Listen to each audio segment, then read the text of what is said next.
आज हम लोग क्लास 12th के फिजिक्स के चैप्टर विद्युत धारा के 3 टॉपिक को कवर करेंगे, जिसमें से पहला टॉपिक होगा अनुगमन वेग, दूसरा टॉपिक होगा इलेक्ट्रॉनों की गतिशीलता और तीसरा अनुगमन वेग तथा धारा घनत्व में क्या संबंध है। इस फॉर्मूले का डेरिवेशन भी आज करेंगे।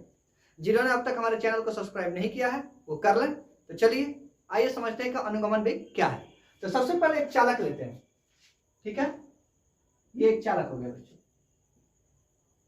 अब इस चालक में आप तो जानते हैं कि कोई भी चालक का एक अपना गुण होता है कि उसके अंदर मुक्त इलेक्ट्रॉनों की संख्या काफी अधिक मात्रा में होती है, इसलिए तो वो चालक है। जिसमें मुक्त इलेक्ट्रॉनों की संख्या काफी अधिक हो उसे चालक कहते हैं। तो इसमें मुक्त इलेक्ट्रॉनों की संख्या है। तो अब ये जो मुक्त इलेक्ट्रॉन है, ये इलेक्ट्रॉन जो मुक्त रूप से इसमें बिखरे पड़े हैं बच्चों, ये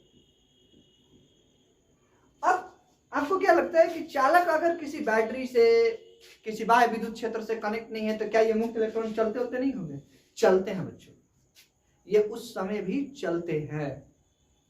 अगर आपने किसी चालक को बाह्य विद्युत क्षेत्र से, बाह्य विद्युत विभव से किसी बैटरी से कनेक्ट किया नहीं किया, इससे कोई फर्क नहीं पड़ता। ये जो मुक्त इलेक्ट्रॉन चालकों में पाए जाते हैं ये अंदर गति करते रहते हैं। अब जब ये अंदर गति करते रहते हैं, चलते रहते हैं, ठीक है, तो आप तो जानते हैं कि किसी भी चालक के अंदर चलिए मुक्त इलेक्ट्रॉन है तो क्या होगा? प्रोटॉन भी तो होंगे, और प्रोटॉन कभी भी अपनी जगह से हिलता डुलता नहीं है। इसे बद्ध धनायन कहते हैं। बद्ध धनायन का मतलब होता है जो अपनी जगह से बंधा हुआ है। तो बीच बीच में प्लस चार्ज भी होंगे, यानी प्रोटॉन होंगे जो कि अपनी जगह से इधर उधर नहीं होंगे, ऐसे, राइट।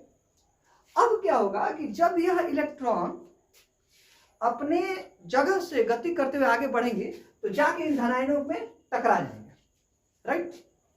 इन धनायनों में टकरा जाएंगे। टकराने से क्या होगा? जैसे ये इलेक्ट्रॉन आगे बढ़ा, इन धनायनों में टकराएगा। टकराने से क्या होगा? इसकी गति की दिशा बदल सकती है। अभी आपने किसी प्रकार का कोई बाह्य विद्युत क्षेत्र अप्लाई नहीं किया, तब की कंडीशन बता रहा हूं। अभी बैटरी से कनेक्टेड नहीं है, तब की बात समझिए। उस समय भी ये इलेक्ट्रॉन जो मुक्त इलेक्ट्रॉन में गति करते हैं और ये जो बद्ध धनायन है इनसे टकराते रहते हैं। टकराने के बाद क्या होता है? इनकी गति की दिशा बदल जाती है। अब बहुत सारे इलेक्ट्रॉन आ रहे हैं, कोई इधर से आ रहा है, कोई उधर से आ रहा है, और ये लोग बद्ध धनायनों से टकराते हैं और इनकी गति की दिशा बदलती रहती है। अभी इधर से आ रहा है, ये इधर से आ रहा है और इधर जा रहा है, राइट, इधर जा रहा था। अब जैसे ही बद्ध धनायन से प्लस से टकराएगा, हो सकता है ये फिर उल्टी दिशा में चलने लगे। तो इस तरह से क्या होता है कि ऑन एन एवरेज अगर आप किसी एक क्षेत्रफल लीजिएगा, एक आप क्षेत्रफल ले लीजिए जिसका एरिया ए है, इसी चालक के अंदर एक आप अनुप्रस्थ काट क्षेत्रफल लीजिए, और उसको जब आप देखेंगे तो पाएंगे क्या कि ऑन एन एवरेज औसतन क्या हो रहा है कि जितने इलेक्ट्रॉन इस क्षेत्रफल को पार करके इधर आ रहे हैं उतने ही इलेक्ट्रॉन इस एरिया को पार करके उधर जा रहे हैं। समझ गए होंगे बात? क्योंकि जब ये टकराते हैं बद्ध धनायनों से तो इनकी दिशा क्या हो जाती है?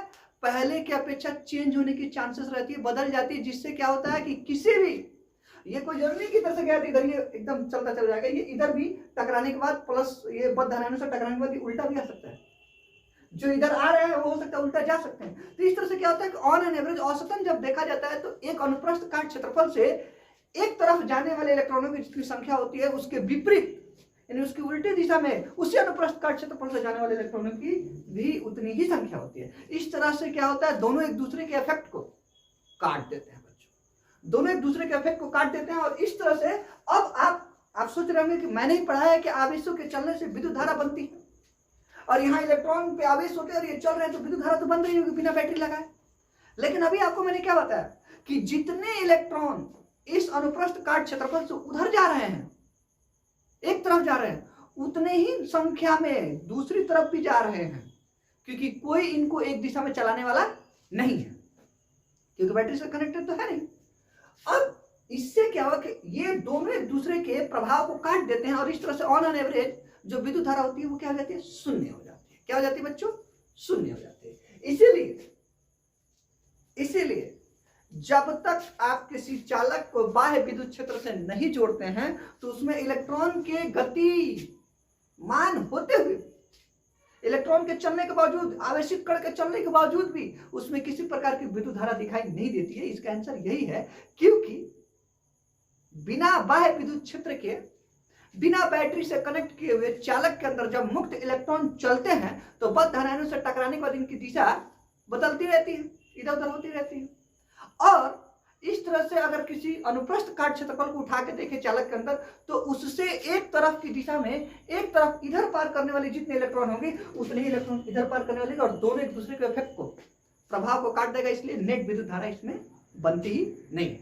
अब आप सोच रहे होंगे कि सर ये मुक्त इलेक्ट्रॉन को चलाता कौन है? तो तापमान, उस चालक का कुछ न कुछ तो तापमान रहा होगा। तो इस मुक्त इलेक्ट्रॉन को एनर्जी देकर चलाने वाला, गति देने वाला तापमान है। इसलिए इस वेग को, जो इस इलेक्ट्रॉन ने धारण किया था, जिस वेग से जा रहा था, इसको इलेक्ट्रॉन का तापीय वेग भी कहते हैं। और इलेक्ट्रॉन का तापीय वेग कितना होता है? 10 के पावर 5 मीटर पर सेकेंड। इसको इलेक्ट्रॉन का तापीय वेग भी कहते हैं। तापीय वेग क्यों कहा मैंने? क्योंकि इलेक्ट्रॉन चल रहा है तो तापमान की बदौलत, क्योंकि बाहर से तो अभी कोई बैटरी लगा नहीं है। तो ये हो गया। अगर आपसे कोई पूछ दे तो बता दीजिएगा कि बिना बैटरी कनेक्ट किए बाह्य विद्युत क्षेत्र दिए क्या हाल होता है, क्या इलेक्ट्रॉन चलते हैं या नहीं चलते हैं बिना बैटरी कनेक्ट किए? कहना कि चलते हैं। तो फिर धारा क्यों नहीं बनती है? आंसर बता देना। क्योंकि चलते हैं और बीच बीच में क्या होता है, बद्ध धाराओं से टकराते हैं, और टकराने के बाद दिशा इधर उधर बदलती रहती है, जिससे क्या होता है कि ऑन एन एवरेज अगर देखा जाए, औसतन देखा जाए, तो एक क्षेत्रफल से गुजरने वाले इलेक्ट्रॉन एक दिशा में जितने होते हैं उसके विपरीत दिशा में उसी क्षेत्रफल से गुजरने वाले इलेक्ट्रॉन पाए जाते हैं, जो एक दूसरे के प्रभाव को काट देते हैं। इसलिए इसमें नेट विद्युत धारा बनती नहीं है। अब आते हैं कि अभी तक तो अनुगमन वेग टॉपिक आया नहीं, तो ये क्यों बताया? ये बताना जरूरी था क्योंकि अनुगमन वेग को समझना है, तो ये टॉपिक को समझना जरूरी था, इसलिए मैंने बताया। अब आइए आगे चलते हैं। अनुगमन वेग के लिए क्या करें?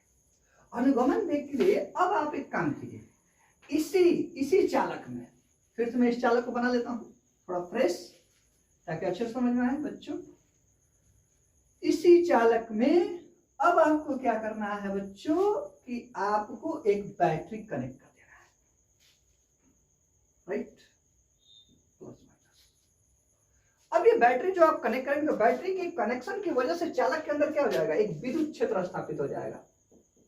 और ये विद्युत क्षेत्र किधर से किधर होता है? धन से ऋण की तरफ होता है। ओके, तो ये एक विद्युत क्षेत्र इसके अंदर स्थापित हो जाएगा। इस चालक के प्रत्येक बिंदु पर धन से, जिसको कि उच्च विभव कहते हैं, और ऋण को निम्न विभव कहते हैं, इस चालक के अंदर उच्च से निम्न विभव की ओर एक विद्युत क्षेत्र स्थापित हो जाएगा। अब इसके स्थापित होने से क्या होगा? अब देखिए, ध्यान से समझिएगा। प्लस प्लस ये बद्ध धनायन है इसके अंदर, चालक के अंदर, पहले ही अभी पढ़ा के आया हूं, राइट? जहां तहां होंगे ये लोग। ये रहा इलेक्ट्रॉन बच्चों, मुक्त इलेक्ट्रॉन, ठीक है? अब क्या होगा? जब कोई आवेशित कण किसी विद्युत क्षेत्र में पड़ता है तो उसको वह विद्युत क्षेत्र त्वरित करती है। त्वरित का मतलब क्या होता है? जैसे बाइक का एक्सेलरेटर देखे हैं, गाड़ी का एक्सेलरेटर देखे हैं, जब कोई लेता है तो उसकी स्पीड बढ़ती है। जब तक आप एक्सेलरेटर लीजिएगा, एक्सेलरेटर का मतलब है त्वरण, जब तक आप लीजिएगा तब तक स्पीड बढ़ती रहेगी, जब तक लीजिएगा तब तक बढ़ती रहेगी, रुकेगी नहीं। तो ये त्वरण देने का काम करता है। जो विद्युत क्षेत्र होता है वह आवेशित कणों को त्वरण देने का काम करता है। तो ये धनावेश भी तो आवेशित कण, लेकिन ये बद्ध है, अपनी जगह फिक्स है, इसलिए इनको ये त्वरित और इनकी अपनी पोजीशन से हिला नहीं सकता है। तो हिला किसको सकता है? इलेक्ट्रॉन को इधर उधर किया जा सकता है। तो इलेक्ट्रॉन का क्या होगा बच्चों? इलेक्ट्रॉन जो है वह अपनी जगह से तो मुक्त है, तो हिल सकता है, तो इसको ये त्वरित करते हैं। यह जो विद्युत क्षेत्र है इसको त्वरण करने का काम करता है, इसकी गति बढ़ाने का काम करता है। तो धीरे धीरे इसकी ऊर्जा पाकर इस बैटरी के द्वारा जो त्वरित किए जा रहे इलेक्ट्रॉन को, उससे इसकी गतिज ऊर्जा इलेक्ट्रॉन की बढ़ती है और यह और फास्ट भागने लगता है।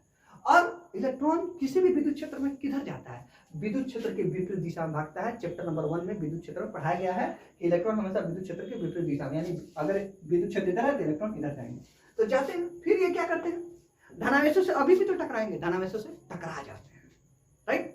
अब धनावेशों से टकराने के बाद क्या होता है बच्चों? धनावेशों से जैसे ही टकराते हैं तो जो गतिज ऊर्जा इनको मिली थी इस विद्युत क्षेत्र के कारण, त्वरण के कारण, विद्युत क्षेत्र में जो त्वरण किया था इसकी गतिज ऊर्जा बढ़ी थी, इसकी गति बढ़ी थी, वह टकराने के बाद इसकी गतिज ऊर्जा थोड़ी कम हो जाती है। और फिर क्या ये अब उल्टा भागने लगेगा? जी नहीं, अब ये उल्टा नहीं भागेगा।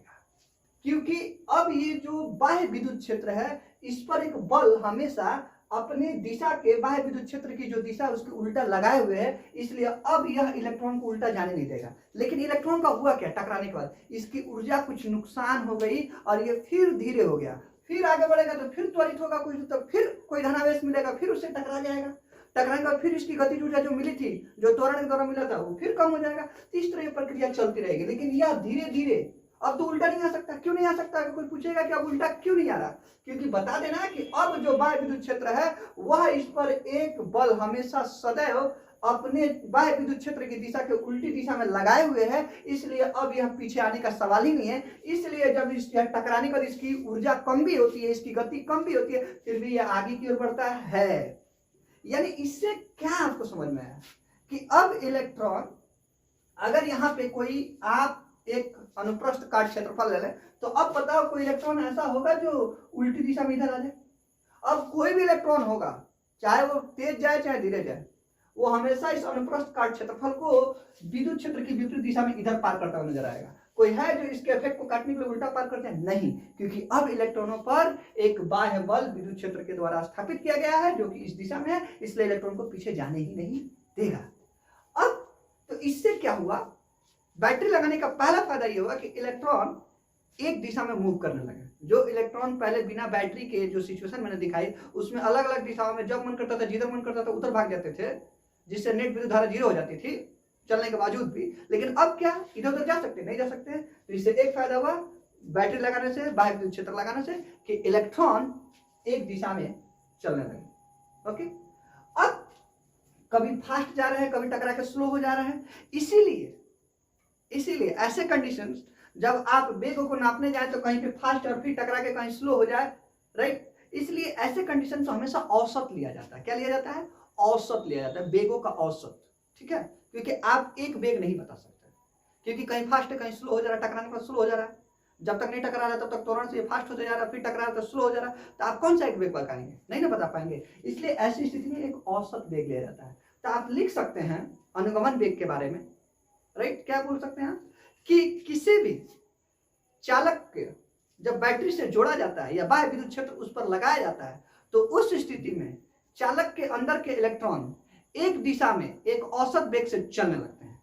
एक दिशा में, देखिएगा दिशा अलग अलग नहीं होती, जो भी दिशा में चलेंगे एक ही दिशा में चलेंगे। तो एक दिशा में एक औसत वेग से चलने लगते हैं।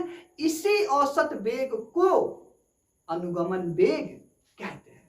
यानी इलेक्ट्रॉन का अब जो वेग होगा उससे हम अनुगमन वेग कहते हैं। और अनुगमन वेग को किससे दिखाते हैं? वहां लिख दिया है, VD से दिखाते हैं बच्चों। तो अनुगमन वेग समझ गए होंगे आप लोग। अनुगमन वेग क्या होता है? किसी भी चालक को जब बैटरी से जोड़ा जाता है या किसी भी चालक पर जब बाह्य विद्युत क्षेत्र लगाया जाता है, तो इसके इलेक्ट्रॉन एक नियत औसत वेग से एक दिशा में चलने लगते हैं। तो इसके इलेक्ट्रॉन एक नियत औसत वेग से एक दिशा में चलने लगते हैं। इसी नियत औसत वेग को अनुगमन वेग कहते हैं। लिख लीजिएगा बच्चों। ओके, इसे VD से दिखाते हैं। किससे दिखाते हैं? VD से दिखाते हैं। V बड़ा रखना, D छोटा। देखो V बड़ा थोड़ा और D उसके पैर पे छोटा सा, स्क्रिप्ट में। ओके, अब बच्चों टॉपिक है कि इलेक्ट्रॉन की गतिशीलता क्या है। अब ये टॉपिक, इसको हम लोग थोड़ा देखते हैं। तो देखो, आप बोल सकते हो कि ये जो अनुगमन वेग है और ये जो E है, ठीक है, अनुगमन वेग तभी आपको प्राप्त होगा जब आप बाह्य विद्युत क्षेत्र लगाओगे। ये तो समझ गए होगे, क्योंकि बिना बाह्य विद्युत क्षेत्र और बैटरी के कनेक्ट के अनुगमन वेग तो प्राप्त होगा ही नहीं। इसलिए आप लिख सकते हैं कि किसी भी इलेक्ट्रॉन का अनुगमन वेग जब होता है तो वहां बाह्य विद्युत क्षेत्र होता है। तो इन्हीं दोनों से रिलेटेड एक टर्म है जिसको इलेक्ट्रॉन की गतिशीलता कहते हैं। अनुगमन वेग और बाह्य विद्युत क्षेत्र से एक टर्म का जन्म होता है, एक नई टर्म निकलती है जिसे इलेक्ट्रॉनों की गतिशीलता कहते हैं, इन्हीं दोनों से। तो क्या क्या लिख सकते हैं आप लोग? आप लोग लिख सकते हैं कि किसी भी चालक में प्रति एकांक विद्युत क्षेत्र में इलेक्ट्रॉनों के अनुगमन वेग को प्रति एकांक विद्युत क्षेत्र में, यानी विद्युत क्षेत्र का जो भी मान हो, अगर विद्युत क्षेत्र का मान अगर 12 न्यूटन पर कूलम है तो उससे मतलब नहीं है। हमको 1 न्यूटन पर कूलम में देखना है कि हमारा अनुगमन वेग क्या है। प्रति एकांक का मतलब एक ही ना होता है जी। तो प्रति एकांक विद्युत क्षेत्र में इलेक्ट्रॉनों का अनुगमन वेग को इलेक्ट्रॉनों की गतिशीलता कहते हैं।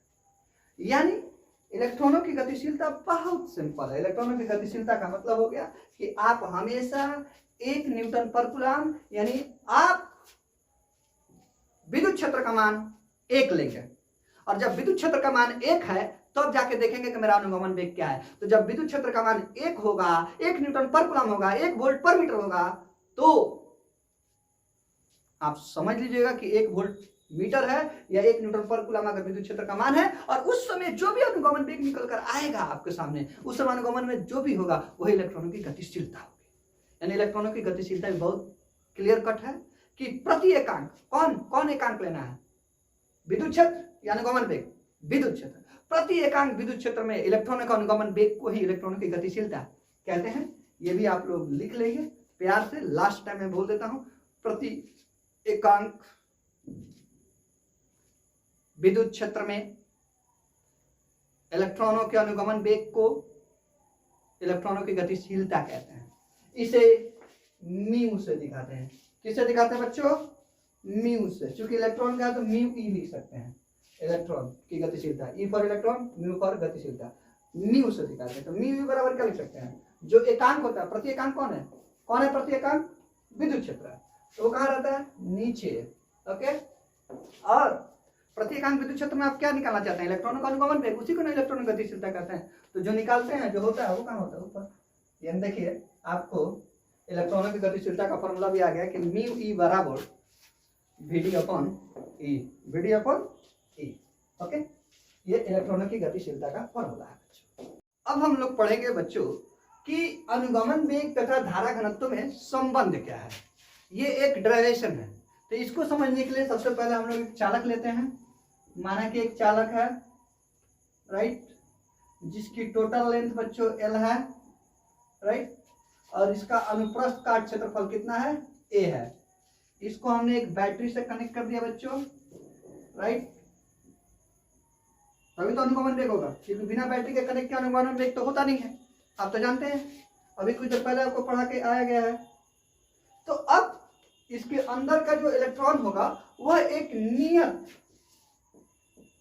ये हो गया ई की दिशा, ओके, वह एक नियत औसत वेग से ई के विपरीत जा रही होगी।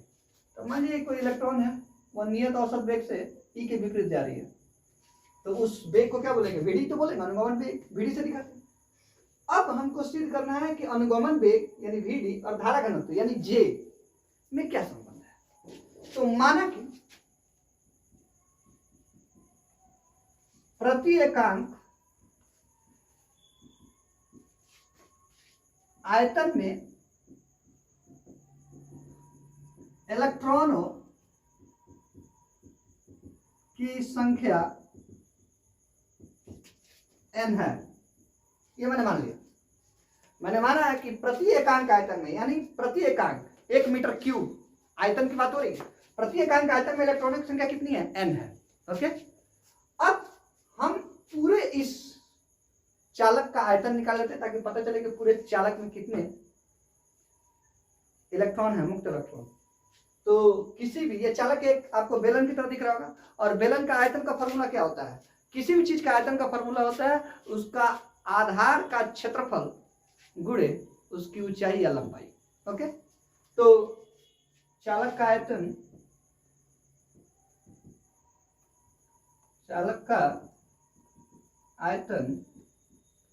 बराबर क्या लिख सकते हैं आप लोग लिख सकते हैं एरिया को A और इसकी लंबाई कितनी है चालक की? L हो जाएगा। ये हो गया चालक का आयतन। अतः चालक में मौजूद कुल मुक्त इलेक्ट्रॉन की संख्या बराबर, तो कुल इलेक्ट्रॉन की संख्या कितनी होगी? मान लीजिए हमने माना है कि प्रति एकांक आयतन में इलेक्ट्रॉनिक संख्या n है, यानी 1 मीटर क्यूब में इतना इलेक्ट्रॉन है, तो चालक का आयतन तो इतना है, 1 मीटर क्यूब तो है नहीं, एयर है, यानी इतना मीटर क्यूब आयतन है चालक का। तो 1 मीटर क्यूब में अगर n है, अगर 1 रुपया में 2 को केला मिल सकता है तो 10 रुपये में कितना मिलेगा, तो 10 गुणे 2 20 केला मिलेगा ना। उसी तरीके से अगर 1 मीटर क्यूब यानी एक आयतन में n इलेक्ट्रॉन है, तो इतने आयतन में कितने इलेक्ट्रॉन में, इतना गुणे n। ओके, हम लिख ले n इंटू एल, यह इलेक्ट्रॉनिक संख्या, यह भी इलेक्ट्रॉनिक संख्या आई है।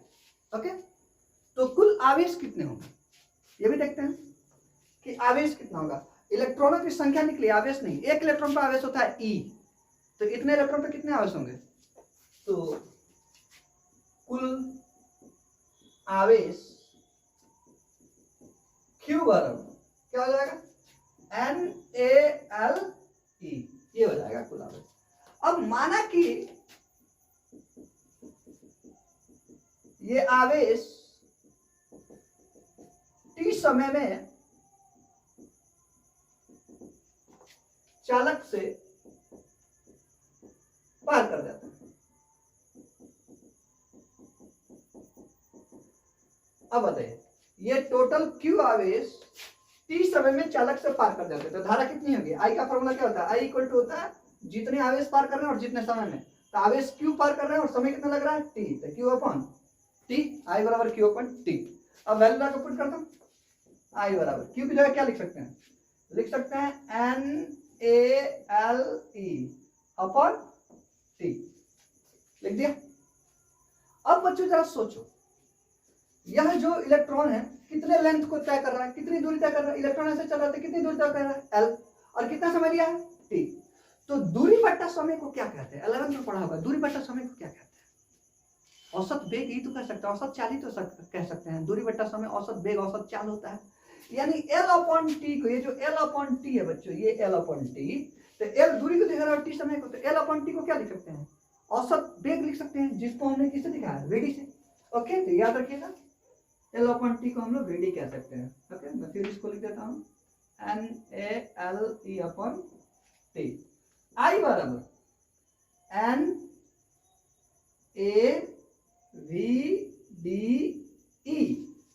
ये देखिए।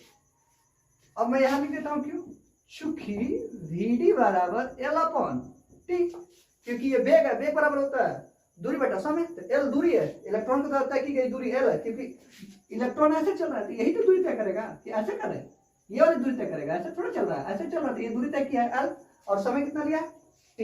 तो दूरी बटा समय को वेग कहते हैं, और इसके वेग को हम लोग किससे दिखाते हैं, अनुगमन वेग से दिखाते हैं, वेडी। तो वेडी को L अपॉन T, तो L अपॉन T की जगह वेडी आ गया। अब हमको संबंध I और Vd में नहीं चाहिए, धारा और अनुगमन वेग में नहीं चाहिए। टॉपिक अनुगमन वेग कहता है धारा घनत्व में संबंध, बात समझिए।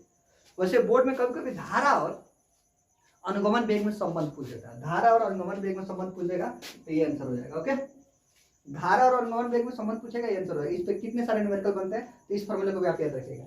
लेकिन हमको तो अभी क्वेश्चन है अनुगमन वेग कहता है धारा घनत्व में संबंध, इसलिए हम लोग दोनों तरफ A से भाग करने पर क्या होगा, दोनों तरफ A से भाग करेंगे तो I by A NaVD upon E upon A से A कट गया। I अपॉन A को क्या पढ़ा है आपने, J पढ़ा है कि नहीं पढ़ा है, तो J बराबर क्या आ गया, I अपॉन A।